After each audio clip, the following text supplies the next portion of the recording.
आपके सवाल और मेरे जवाब हाजिर हूँ। बहुत बहुत शुक्रिया। बहुत सारे सवालात भेजते हैं। पहला सवाल हादिया हमीद का है।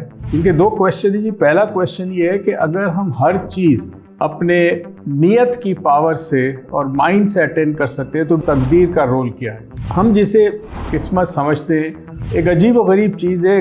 अक्सर ये होता है कि आपको कोई खातून पसंद है, मोहब्बत हो गई है, बड़े चिल्ले काटे, शादी हो गई। शादी के बाद पता चला खातून मेरे साथ चल ही नहीं सकती। अक्सर शादियां जो है वो फिर तलाक में तब्दील हो जाती हैं। इसकी वजह ये है। बांग्लादेश से एक सवाल है, क्या स्लीप टेक्निक में आप किसी को नुकसान में डाल सकते हैं? तो इसका क्या करें? इसका बड़ा आसान तरीका, अगर आपको डर है कि हालत नींद में कोई आपके तहते शऊर तक पहुंचेगा। I am Hamad from Swabi.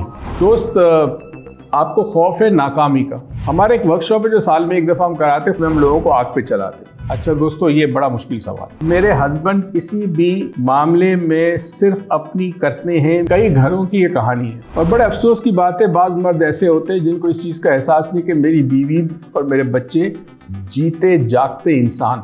इलाज होना चाहिए शौहर का। जब हम लोगों के साथ मिलते हैं, बातचीत करते हैं, चाहे वो प्रोफेशनली हो, कारोबार में हो या फिर रिश्तेदारियों में हो, दूसरों की एनर्जी खुद ब खुद हमारे अंदर आती है। अस्सलाम वालेकुम दोस्तों, आपके सवाल और मेरे जवाब हाजिर हूँ। बहुत बहुत शुक्रिया। बहुत सारे सवालात भेजते हैं तो खुशी की बात है कि अब ज़रा इल्मिया सवाल भी है, गहराई के सवाल भी भेज रहे हैं, तो जवाब देता हूँ। आपका पहला सवाल हादिया हमीद का है। सलाम sir, I hope you are doing well. अल्हम्दुलिल्लाह, अल्लाह का शुक्र है। और वालेकुम अस्सलाम। इनके दो क्वेश्चन है जी। पहला क्वेश्चन ये है कि अगर हम हर चीज़ अपने नियत की पावर से और माइंड से अटेंड कर सकते हैं तो भी डेस्टिनी और फेथ और तकदीर का रोल क्या है। मैं इस पे बारहा वीडियो कर चुका हूँ। हम जिसे तकदीर, फेथ, किस्मत समझते हैं वो कॉन्सेप्ट आज तक हमें समझाया नहीं गया। हम अक्सर 4 डायमेंशन में ये चीज़ एक्सप्लेन करते हैं हमारे वर्कशॉप में कि आप कहाँ पैदा हुए, आपके वालिदैन कौन होंगे, आपके भाई बहन कौन होंगे, आपके मज़ीद रिश्तेदार कौन होंगे, आपकी मादरी ज़बान क्या होगी, किस खित्ते में पैदा हो गए, उस घर वालों का मज़हब, दीन, अकायद, ट्राइब, फ़िरका क्या होगा, ये सब फिक्स है।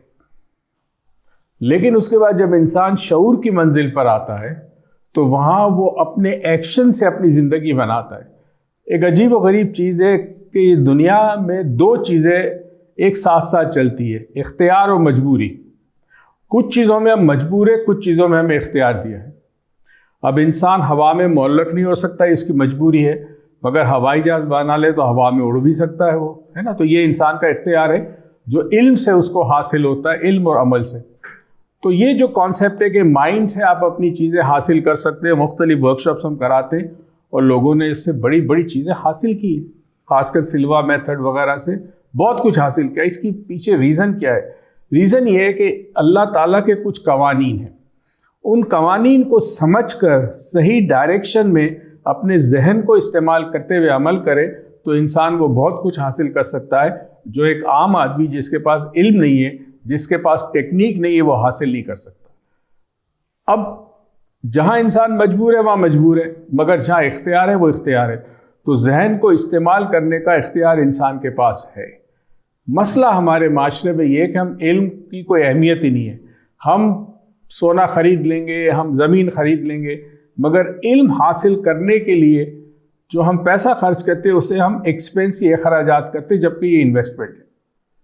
आज एक बच्चा MBA करके बड़ी अच्छी जॉब ले लेता है।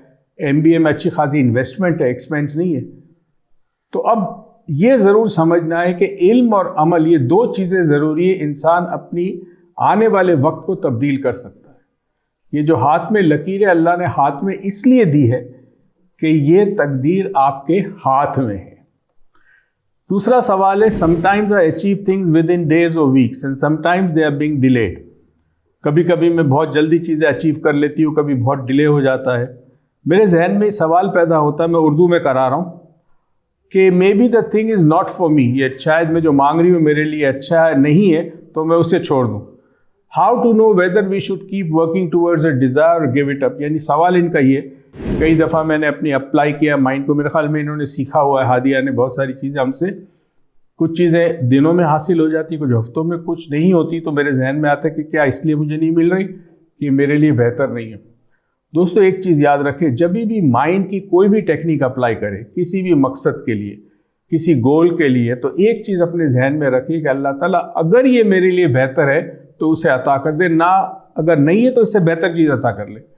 इससे क्या होगा कि इंसान बाज़ दफ़ा अपनी ख्वाहिश की ताबे होते हुए ऐसी चीज़ें ज़िंदगी में अट्रैक्ट करता है, इसको लॉ ऑफ अट्रैक्शन कहते हैं, कि जो बाद में वो पछताता है।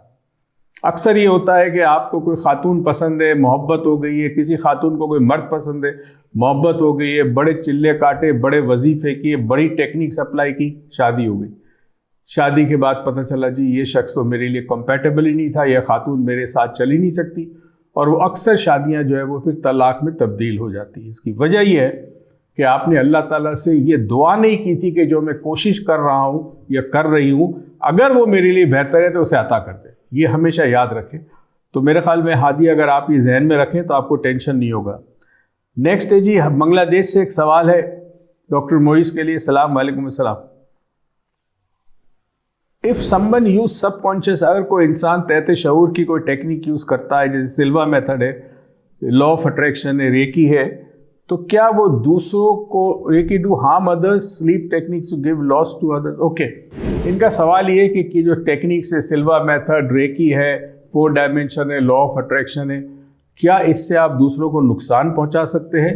क्या स्लीप टेक्निक में आप किसी को नुकसान में डाल सकते हैं या कोई आपको डाल सकता है? तो इसका क्या करें?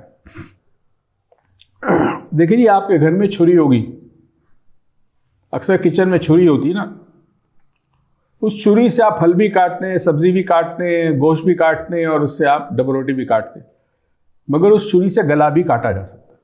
इसका मतलब यह है कि छुरी का कसूर नहीं इस्तेमाल करने वाले पर है। तो जितनी टेक्निक्स है वो सिर्फ इंसान के फ़ायदे के लिए है, मगर लोग इसको गलत इस्तेमाल कर सकते हैं। तो इसका बड़ा आसान तरीका, अगर आपको डर है कि हालत नींद में कोई आपके तहत शऊर तक पहुँचेगा, तो लोहे का एक टुकड़ा अपने पास बिस्तर के पास रख लें। लोहे का टुकड़ा, प्योर आयरन जो होता है, आयरन ओर कहते हैं, उसको अपना टुकड़ा अपने पास रखें। इंशाल्लाह कोई चीज़ आपके करीब नहीं आएगी, ना आपको तंग करेगी। हैशटैग आज डॉक्टर मोइस। सलाम सर। वालेकुम अस्सलाम। I am Hamad from Swabi KPK। I have a fear of failure. I am under confidence while doing anything. Please tell me how to overcome this. दोस्त, आपको खौफ है नाकामी का कि मैं नाकाम हो जाऊंगा, और इस खौफ की वजह से आपका कॉन्फिडेंस जो है वो कंप्रोमाइज हो चुका है। जिनको कॉन्फिडेंस होता है उनको नाकामी का खौफ नहीं होता। ये बड़ी अजीब सी चीज़ है, दोनों आपस में मिले हुए हैं। जहां खौफ होगा वह कॉन्फिडेंस कम होगा, जहां कॉन्फिडेंस कम होगा वह खौफ पैदा होगा। सबसे बड़ी चीज़ ये है, पहली चीज़ तो ये है कि अमल करें, कोशिश करें और फियर को फेस करें। ज़्यादा से क्या होगा, नाकाम हो जाएगा ना। हमारे एक वर्कशॉप है जो साल में एक दफ़ा हम कराते, 4 डायमेंशन, जिसमें हम लोगों को आग पे चलाते। उसकी जब तरबियत देते हैं हम आखिरी दिन, तो हम उनसे कहते हैं कि ये सोचो, think of the worst and expect the best. Worst से वर्स्ट क्या हो जाएगा? मेरे पैर जल जाएंगे। वर्स्ट से वर्स्ट यही होगा ना, गिरेंगे नहीं आप, मगर ज्यादा क्या होगा, पैर जल जाएंगे। तो अगर आप इसके लिए तैयार हो कि ठीक है जी, मैंने अपनी कॉन्फिडेंस को बढ़ाने के लिए आग पे चलने को तैयार हूं, चाहे पैर जल जाए, तो फिर आपको कोई बीट नहीं कर सकता, आपको कोई हरा नहीं सकता, आपको कोई रोक नहीं सकता। तो खौफ को हमेशा फेस करना पड़ता है। अगर आप नहीं फेस कर पा रहे, किसी साइकोलॉजिस्ट के पास जाइए, कुछ सेशन NLP या हिप्नोसिस के लिए, बिल्कुल खौफ निकल जाएगा, कॉन्फिडेंस आपके ऊपर छा जाएगा, आपकी पूरी ज़ात कॉन्फिडेंस हो जाएगी। Thank you. नेक्स्ट सवाल है जी, हैशटैग आज डॉक्टर मोइस। अस्सलाम वालेकुम। वालेकुम सलाम। मेरे हस्बैंड किसी भी मामले में सिर्फ अपनी करते हैं, मेरे या बच्चों की नहीं सुनते। बहुत टाइम नुकसान हुआ मगर वो सुनते नहीं है। थर्सडे को मेरा क्वेश्चन डॉक्टर मोइस से ज़रूर पूछना। थैंक यू वेरी मच जी। आप जो सवाल भेजते हैं 0345822111 पे, वो मेरे पास आते हैं, ये इसका सबूत है। मैं जब मंडे और थर्सडे मेडिटेशन कराता हूँ, अक्सर लोग वही सवाल करते हैं। उनसे कहता हूँ मुझे सवाल ना करें, मैं मेडिटेशन करा रहा हूँ, नंबर है, इस नंबर पे आप सवाल करें, सवाल मेरे तक पहुँचेंगे, मैं जवाब दूँगा। अब मसला यहाँ पे ये है कि कई घरों की ये कहानी है। अब इलाज होना चाहिए शौहर का, क्योंकि वो समझने को तैयार नहीं है। और बड़े अफसोस की बात है, बाज़ मर्द ऐसे होते हैं जिनको इस चीज़ का एहसास नहीं कि मेरी बीवी और मेरे बच्चे जीते जागते इंसान हैं, उनकी ख्वाहिशात है, उनकी फीलिंग्स हैं, मेरी हरकत से उनको तकलीफ़ हो सकती है, उनकी दिल आज़ारी हो सकती है, लोग नहीं समझते। ऐसे लोग अक्सर एम्पैथी नहीं होती उनके अंदर, रहम दिली जो होती है ना वो उनमें नहीं होती, अपने मर्जी के मालिक होते हैं। नॉर्मली ऐसी पर्सनैलिटी को नार्सिसिस्ट पर्सनैलिटी साइकोलॉजी में कहा जाता है। माइट इज़ राइट, जो मैं कह रहा हूँ वो सही है। ऐसे लोग अक्सर नुकसान भी करते हैं, दूसरों को भी तकलीफ पहुँचाते हैं। मैं आप क्या कर सकता हूँ, बेसिक कोशिश ये करें कि अगर किसी तरह बिस्मिल्लाह का वजीफ़ा जो हमारे पास है वो करके देखें और उसमें तसव्वुर कीजिएगा कि आपके शौहर आपकी और आपके बच्चों का ख्याल रख रहे हैं, आपकी बात मान रहे हैं, तो अल्लाह करेगा बेहतर हो जाएगा। #ask Dr. Moise, अस्सलाम वालेकुम। वालेकुम सलाम। Question to doctor Moiz, question for doctor Moiz, what exercise should one do not to absorb another person negative energy while interacting with them? अच्छा दोस्तों, ये बड़ा मुश्किल सवाल है। जब हम लोगों के साथ मिलते हैं, बातचीत करते हैं, चाहे वो प्रोफेशनली हो, दफ्तर में हो, कारोबार में हो या फिर रिश्तेदारियों में हो, दूसरों की एनर्जी खुद ब खुद हमारे अंदर आती है। अच्छी होगी तो आप अच्छा फील करेंगे, बुरी होगी तो बुरा फील करेंगे। इसकी वजह है कि उनका ऑरा जो हमारे जिस्म के अंदर, एक जिस्म के बाहर एक इलेक्ट्रोमैग्नेटिक फील्ड है, वो दूसरे शख्स की फील्ड के साथ इंटरैक्ट करती है। अब इसका सबसे आसान तरीका ये है कि आप रोज रात को सोने से पहले मेडिटेशन करें। जो मंडे और थर्सडे मेडिटेशन में करा था उसमें शामिल हो। इससे फर्क ये पड़ेगा कि आपका ऑरा मजबूत होगा। जब ऑरा मजबूत होगा तो दूसरे की नेगेटिव एनर्जी आप में नहीं आएगी, बल्कि आपकी पॉजिटिव एनर्जी उसमें जाएगी, उसको फायदा पहुंचेगा। शुक्रिया जी दोस्तों, सवालात का सिलसिला अब ख़त्म हुआ और उम्मीद करता हूँ अगली मरतबा फिर सवालात के साथ हाजिर हो जाऊँगा। आपसे बहुत जल्द मुलाकात होगी।